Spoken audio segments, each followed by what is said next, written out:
Congratulations on completing day one of the Ultimate Body, and welcome to day two. I want to start out by going over the diet layout, which is going to be consistent with the diet from yesterday. And I also want to go over 3 additional premises that's going to help guide you through the program. So the diet's going to be the same as on day one.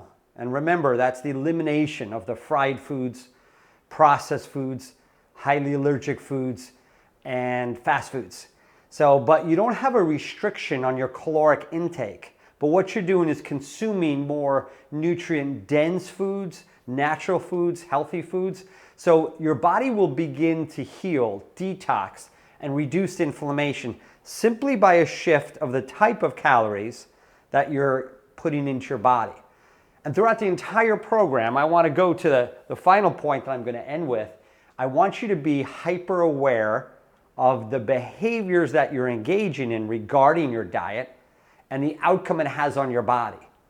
So first off, with the diet, no restriction on caloric intake, but a restriction on the type of foods that we consume. We're also eliminating very allergic, hyperallergic type foods such as wheat and dairy, like milks and cheeses.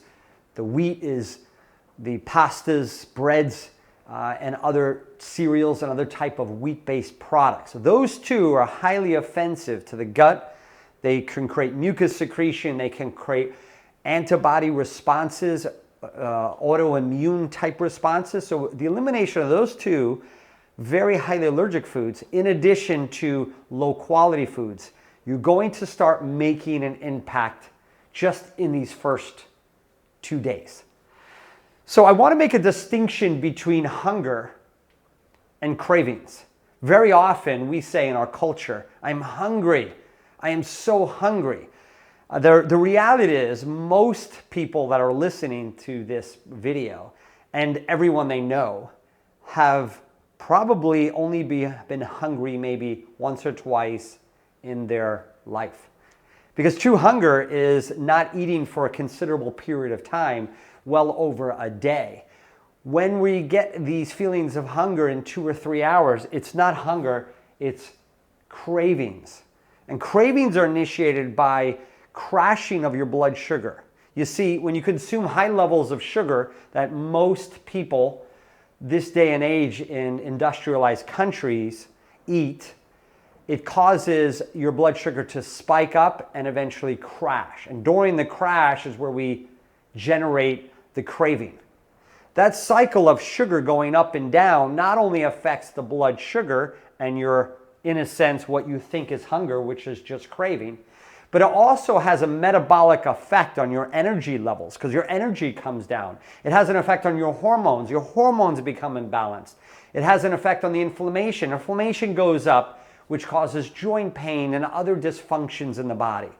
So when we're eating poor foods, it has an impact on your body that's pervasive to all areas of your body. And that falls in line with one of the points I want to bring up is this program called the Ultimate Body is not just about your body, the physique of your body.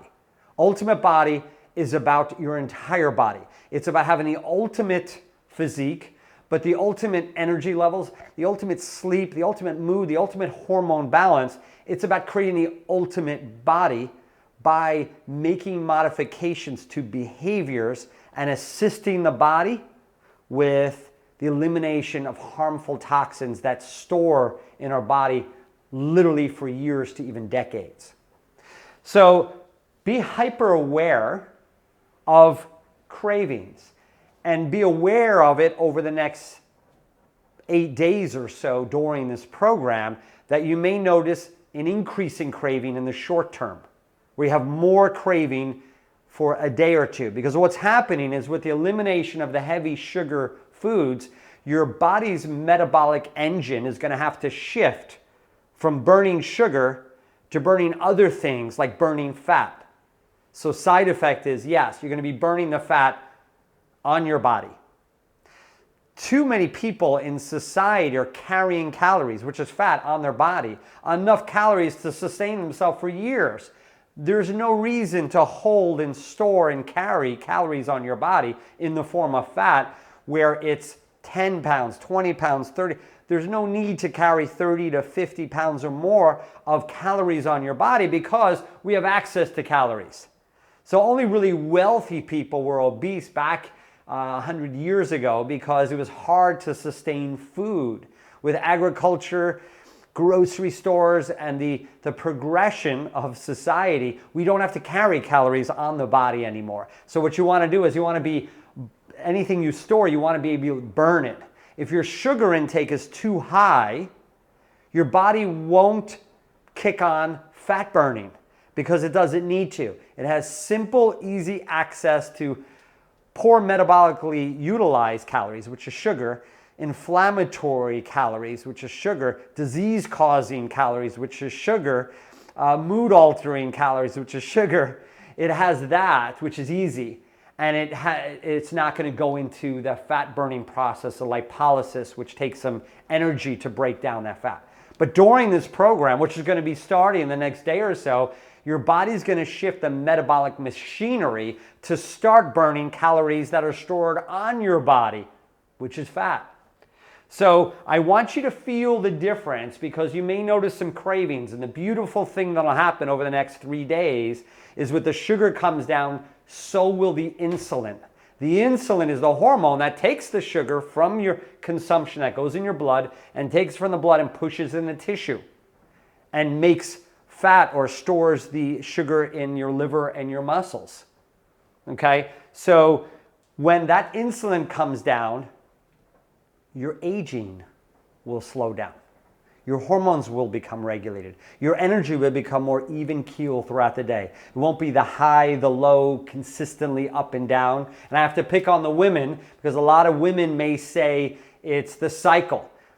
My menstrual cycle creating moodiness. No, the cycle doesn't happen every 24 hours in the midday where you crash, get irritable. That's blood sugar.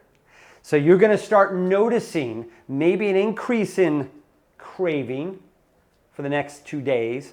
And then you may get a little bit of hunger on day 5 when we don't consume much calories at all. But it's interesting in our society, we even use the word starving. There's probably no one in your life that you've ever met that actually went through the process of starving. So we're misusing starving and hunger, and we should really be using cravings. This awareness in the etymology of words and understanding not only the words but their meaning really helps our consciousness to help us level up and realize, no, we're just going through a craving cycle, not a hunger or starvation. Next thing is water intake. Really interesting. The part of your body that controls hunger, the hypothalamus, is the same area of the body that controls thirst.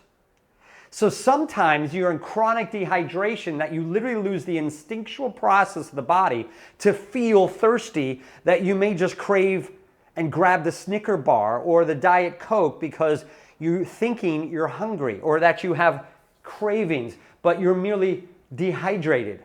So during this, I want you to be hyper aware of how much water you're consuming a day.